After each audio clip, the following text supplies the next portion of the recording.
Hi friends, నువ్వుల లడ్డూలు తయారీ విధానం చూద్దాము. ఫస్ట్ ఒక గిన్నెలో పల్లీలు వేడి చేసుకోవాలి.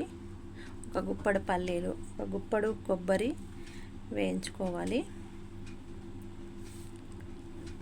ఒక అరకిలో నువ్వులు, శుభ్రంగా కడుక్కొని ఎండబెట్టుకున్న నువ్వులు దూరంగా వేయించుకోవాలి.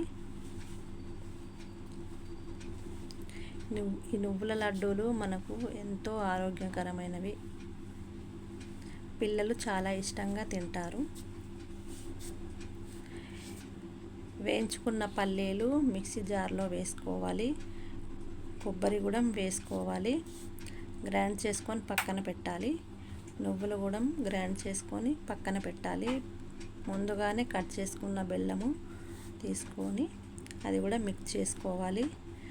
నువ్వులు, బెల్లము అన్నీ మిక్స్ చేసుకొని ఒక పెద్ద గిన్నెలో వేసి బాగా మిక్స్ చేయాలి.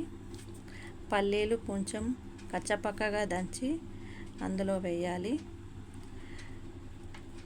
ఆ మిక్సీలో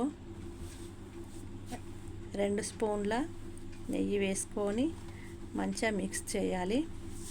మిక్స్ చేసి ఉండలుగా ఒత్తడమే. Easy process. చూడండి ఎంత మృదువుగా అయినాయో నువ్వుల లడ్డూలు. ఫ్రెండ్స్, మీరు కూడా ట్రై చేయండి. ఎంతో రుచికరమైన నువ్వుల లడ్డూలు. టేస్టీ సూపర్గా ఉంటుంది.